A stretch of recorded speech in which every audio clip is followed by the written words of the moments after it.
right, girl. So, definitely. So these are, today we're going to talk about the acts of worship. Worship is an action that we take surrendering ourselves to a God who is worthy of all praise. And I broke it up into three kind of more specific areas.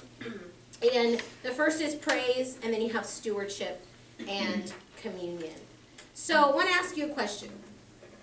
So let's say that you are CEO, top dog of the number one most money-making enterprise here in the United States. Like, you're top dog. You own the whole thing. Everybody's under you, okay? You completely are the head honcho, okay? And someone from the mailroom tomorrow gets your job. They're not qualified in any way whatsoever to even have your job. But tomorrow, you are literally fired, and the lowest ranking person in your building gets that job. You tell me how you feel. Disappointed. Disappointed, okay. Angry, Hurt. okay. Hurt. Confused. Confused. Okay.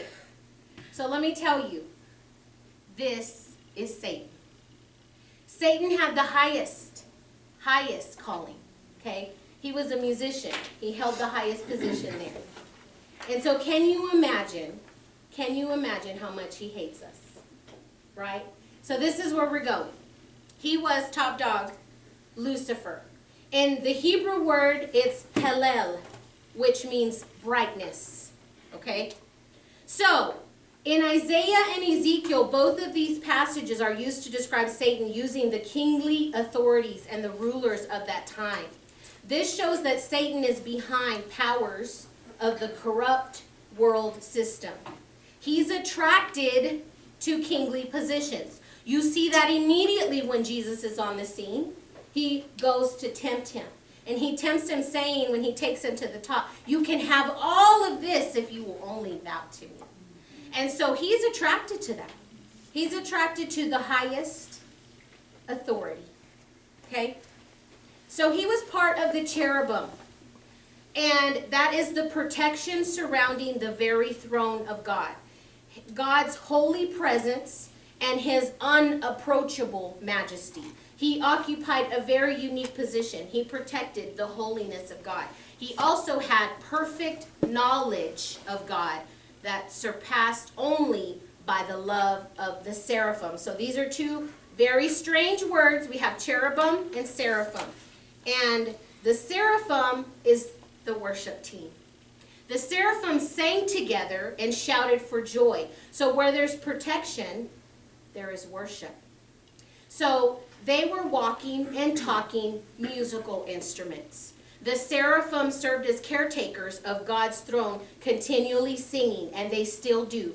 They sang, "Holy, holy, holy is the Lord of hosts. All the earth is filled with his glory."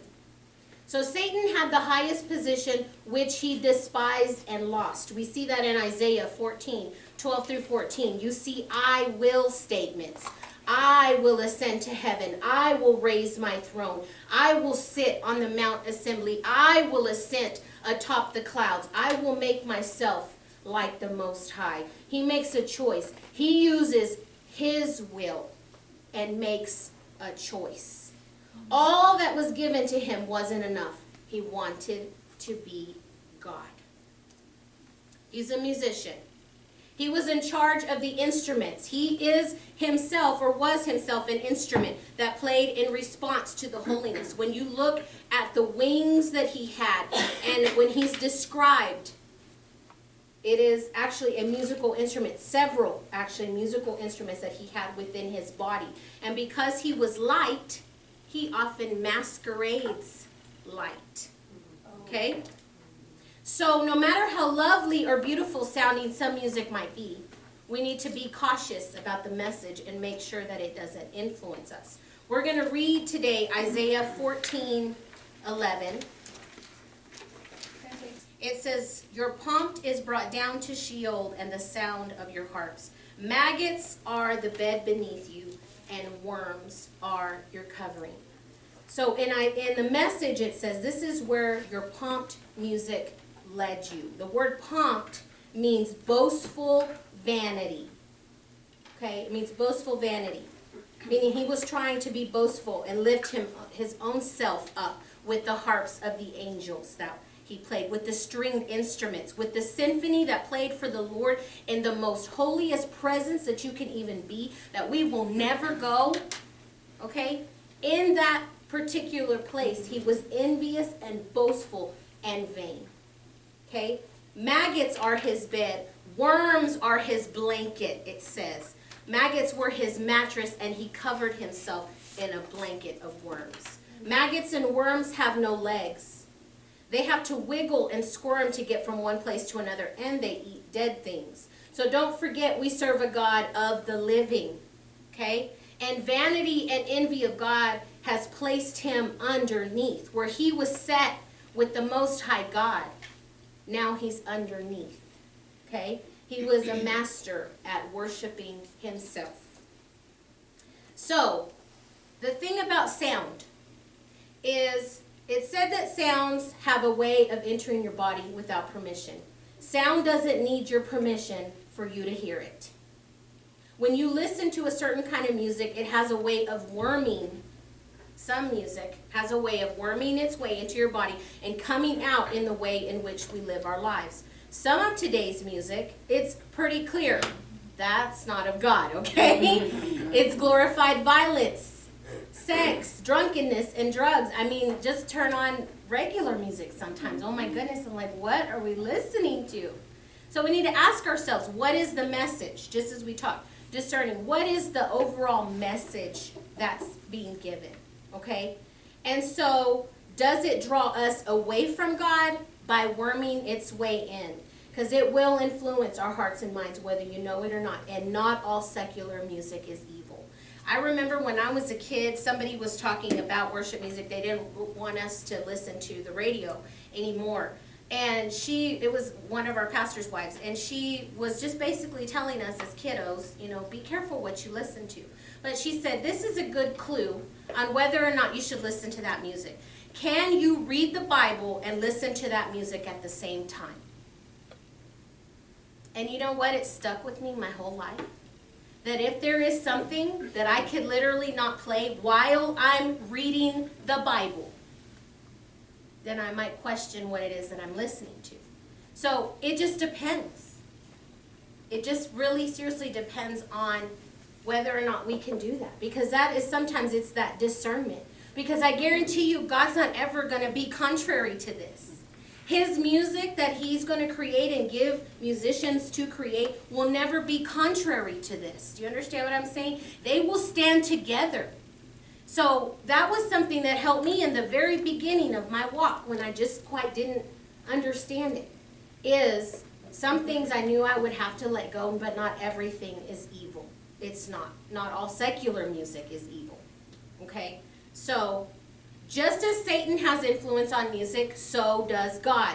It has been historically proven that Christ has been the subject of more songs, music, story, poetry, prose, screenplays, literature, and art than any other subject in the history of mankind. So to me, God always wins, right? And what a beautiful story that is. So if you think about it, we think about our ability to sing music, all of our broken voices and playing instruments. All of us in here could start up a band that can't compare. We can't compare to Heaven's Symphony. We can't. To the angels singing, can you imagine? And this is the very thing that the one who was in charge of at one time, he can never do it again. Not on any way, shape, form, or fashion can he ever do it again. And yet we can. Not even a tad bit better than him. Not even close. So you better believe he hates you for that. It is the most powerful weapon, I think, because it's something that he definitely knows a lot about. And he's saying, really, God? You're going to listen to them? They can't even carry a tune. And yet, God delights in it, right? So you see, in my house, I have a house full of musicians. I've been taught a lot about worship from my husband and his family and my children. And I got this little lesson from my firstborn a couple of weeks ago. I don't see her that often anymore, but she happened to be in the truck with me that day. We were on the loop going to my grandma's. And she taught me some things, and believe me, I literally almost pulled over on the road to take notes of what she was telling me because it was so amazing. It was so amazing. And this is the sound of worship that she's telling. She's a music major. Are you talking about that time that she told you that even silence has a sound? Yes, yes. It was really cool. It was after we picked her up too. So, Mia was telling me about her dissection of one of my favorite songs. How many of you like Oceans from Hillsong? Okay. So they use a drone in that song. And the drone has one note. Okay? She said that she's never met a person that wasn't impacted by this song in some way. So she broke this music down to see what it was that causes us to break down when we hear that particular song. Now this isn't new, okay? My girls and Ray can hear something in a song that I'll never hear, even when they tell me, it's right there. It's right there, we'll play it. It's right there, don't you hear that? Look, it's right there, and I'm like, okay. But they hear stuff in music I will never hear. I mean, I just can't hear it. They're musicians, so they understand. Yes, they tell me that. I need to pay attention. So they hear music differently than me. But she told me about this one note that stuck with me that day. That one note moves faster and at a faster rate than two notes. It's proven that when you study the effects on the sound on water, that this is true. This is how they've proven it. That one note moves faster than two notes or even three notes. That da-da-da is different and it breaks, so it takes longer. And we're made of 90% of water. So she said, Mom, this is why. That one note, that one drone that's playing in that song will affect everyone in the room, regardless of whether they want it to or not. It'll move them somewhere, whether they want it to or not, because it's moving faster than any other note that's going on around them.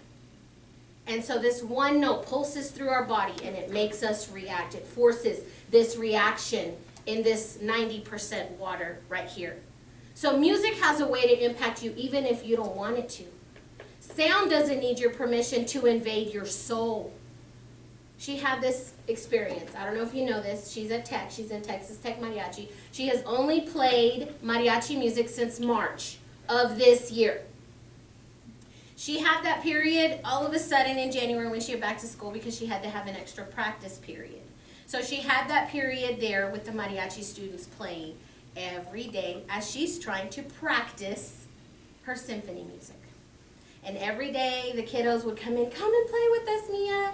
She'd say, no, I have to practice. But she'd be in there saying, Mom, I'm trying to practice. And I could hear them every day playing mariachi music. So she said one day, she just said, I'm done. I'm going to go out there and I'm going to see what is going on because I cannot practice while they're playing this music. So she went out there, grabbed the music, and she's been playing it ever since. It invaded her space. She said, Mom, I didn't want it to. I wanted to hate it. I wanted to say, no, I don't want to do this. And look what happened.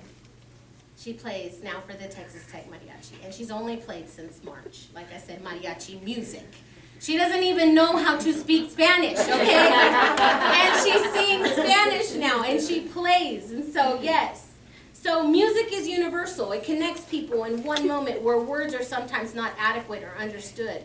And she said something to me so profound there in the car that I almost cried. She said, not only is music for everyone, Mom, but music is for the lost. She said, because I remember when I was lost, it found me. Remember, I don't want it to find me, and it finds me. So she said, I may not be able to hear God's voice, but Mom, I can hear music. And I pray one day she's going to hear him in all the ways that I hear him. And I pray that I get to hear him in the ways that she does too.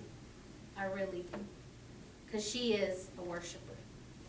You see, with God's spoken word, he created all the earth and everything in it. With the sound of his voice, all the stuff that makes light still shows up today to make light. It will. The earth still obeys the very sound of his voice.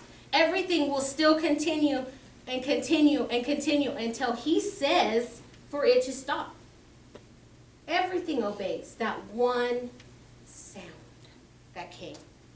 So this miracle of sound in worship, we can lift up our praise to a God, the God who used his voice to create. With our praise, whether our voices or our instruments, we then create life. We reach the heights of the heavens with our music that can't even compete with angels, yet God delights in it.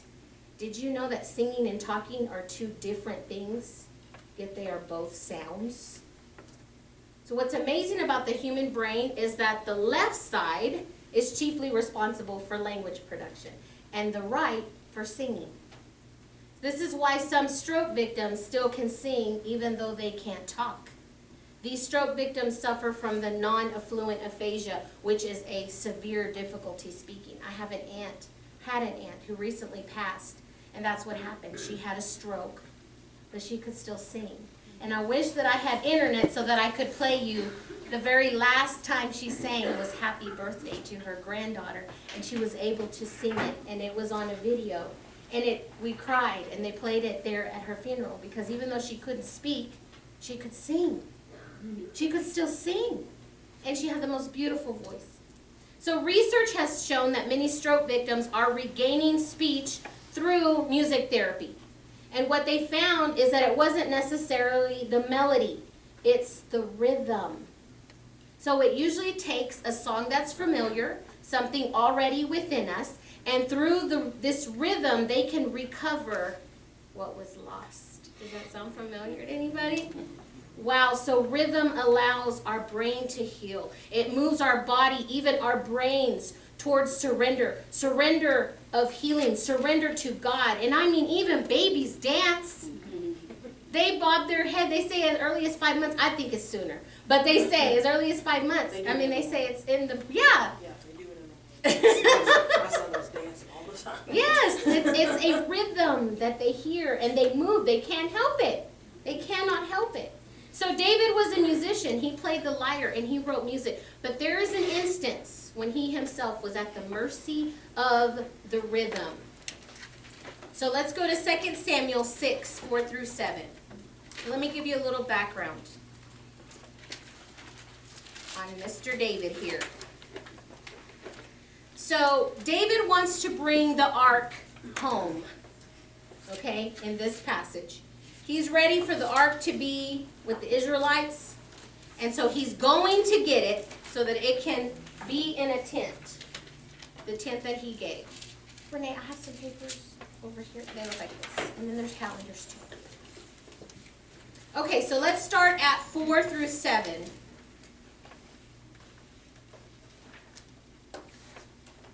Or 5, let's see.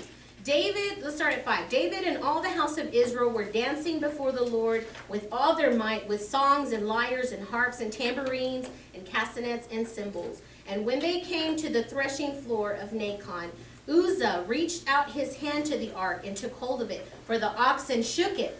And the anger of the Lord was kindled against Uzzah, and God struck him there because he reached out his hand to the ark, and he died there beside the ark of God. Wow. So they're there, worshiping away in the presence of the ark. So what is it? What happened, right? So because of this instance, David becomes fearful. He begins to seek God. How am I going to move this ark to where it's supposed to be? Because we can't touch it. So for 3 months, he puts it in, I guess it's Obedam's house. For 3 months, Obedam is blessed beyond compare. Okay, they put the ark in his house, and then they come and tell David, Obedam's been blessed for 3 months that you've had this ark there. So he says, let's go get it. So let's pick up on 13, or a little bit halfway through 12. Or 12 says, it was told King David, the Lord has blessed the household of Obedam and all that belongs to him because of the ark of God. So David went and brought up the ark of God from the house of Obed to the city of David with rejoicing. And when those who bore the ark of the Lord had gone 6 paces, he sacrificed an ox and a fatling.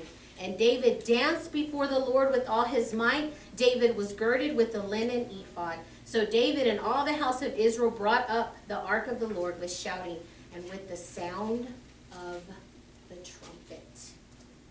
So you see this picture of David in an ephod, first of all, which is a garment that is worn by the high priest. It's a linen cloth or kilt or an apron-looking thing. So he's dressed as a priest, and he danced. And the word here is rakad, which means to stomp or spring about, jump, leap, or skip. And dancing, actually, at this particular time, was only done by women. Okay? So the fact that David danced marked the importance of the occasion and the readiness for him to do his utmost in God's honor. There was this rhythm of thankfulness that took hold that day, and this expression of inward joy. See, the ark is the very presence of the Lord. And in that presence, as they took each step closer to the place that it was supposed to be set in a tent, his body couldn't contain it. So they all danced. He danced and they all danced. And it's just a picture of him, for me, moving from glory to glory. Glory to glory. Why had it not worked before? God revealed something to me in this passage. See, they had forgotten the holiness of God. He couldn't just reach out and touch it even if it was going to fall, whether they bumped into the ox because they're all rejoicing and playing instruments. And we don't know what happened. But they had forgotten in an instance, and he paid dearly for that. But the solution was to add a rhythm to their steps. There was an order in which God wanted the ark taken to its new spot. And the rhythm recovered then what was lost, because now we're getting to where we're supposed to be. And Mia had told me this, and when I read this, I realized how God uses people, uses my daughter to teach me so many things. Because she said, Mom, the reason I love mariachi, the reason that it just called me from there, is because it made me want to dance. And I realized that's what it was with David. He began to realize he wanted to dance. And there was this rhythm, though, that even in the midst of this praise and worship that's happening, something very specific had to happen too. They take 6 paces and then they sacrifice. Can you imagine the blood that's there? I mean, goodness, this is serious stuff. The holiness of God is not to be messed with. So yes, they're taking 6 paces in killing an ox. Then the number 6 means human or human weakness. God delights in our worship, and he loves the dancing and singing. But there's a place we must go to give our sacrifice of praise, because we're human. And that's what it is. It's a sacrifice that we give. It's the rhythm of how we do it and say, Lord, I'm here for you. And in these 6 paces, this is what it is. It's that number of humanity. I can't go further, Lord, until I realize and understand you are holy. I can't take another step, God, until I have sacrificed here. And that is what worship did in that moment. That's what it was. This is the very act of worship, that we surrender completely in the presence of God. You see, humans are made for worship. We, unlike animals, we are made to dance. Yes, I've seen little animals, you can make them dance online, and you can, we've done that with our dog, make it kind of shake and it looks like it's dancing, but she's not getting the music. They move rhythmically, yes, all the earth does, right? But we are made to rejoice in such a way that even our bodies can join in the surrender. And worship is not just music. It's also stewardship, which is what we talked about. Meaning the management of something, how we manage our part of the responsibility in what God has given us. How we steward our time, our talents, and our tithe. And God gave me this today. You're getting a bonus. This will probably be in the next one. He was showing me wellness. Wellness, our bodies, and how we take care of them. And I guess because I really didn't want to know about that, I'm like, Lord. But it is part of how we steward what he's given us, this temple. So write that down, because it's for a later date. I didn't have time to research all of that, but yes, he gave me that, yes. So our time, God gave us a time to work and a time to rest. He himself was the example of this rhythm in which we work. It's 6 days on, 7 rest. Much like 6 paces forward, sacrifice. Right? Rest is important. What does rest look like? Yes, and usually, you know, the Jews, I've been reading a book, and the Jews usually, it's they shut down the whole towns that they live in, and they cook a meal, and they sit together, and they have this huge feast as a family, and they pray that day, and they laugh together, and it's kind of like a Sunday dinner, is what it is. They have a glass of wine together, and they laugh, and they share, and they pray. Each one of them around the table will take a turn. Even the children will pray for each other. And if someone's going through something, they literally will get up from the table after they feasted and are full and have had this fellowship with one another. They will go and lay hands on the people who need prayer in their family.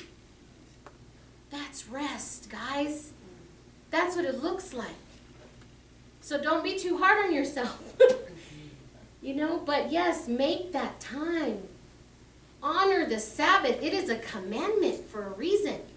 Give your body that time to recuperate and relax. So that's what rest looks like. And it can be anything. If that's not your day and you work, make a day. Pick a day that you do that. To get in the Word, to listen to His music, to do something. Maybe have coffee with somebody. Goodness, sometimes that's enough. And next week we'll learn a lot about fellowship still. So we see the importance of giving our talents to God. We are uniquely made. We are uniquely made to be unique and to be a unique part of the kingdom, right? All the parts are needed to accomplish what God wants to do through you. And I love that David used his talents for the Lord. He played the lyre to help Saul with his tormented spirit. He wrote songs that are still sung today. And he slung a sling to kill a giant. That was a talent we're talking about. The tithe. And I used to think that this was a strange act of worship right here. The act of giving 10% of your increase. Tithing, honestly, guys, it has been the hardest part of my journey as a Christian. And I'm finding out why. We have to submit our flesh to giving to God out of the works of our hands. We do.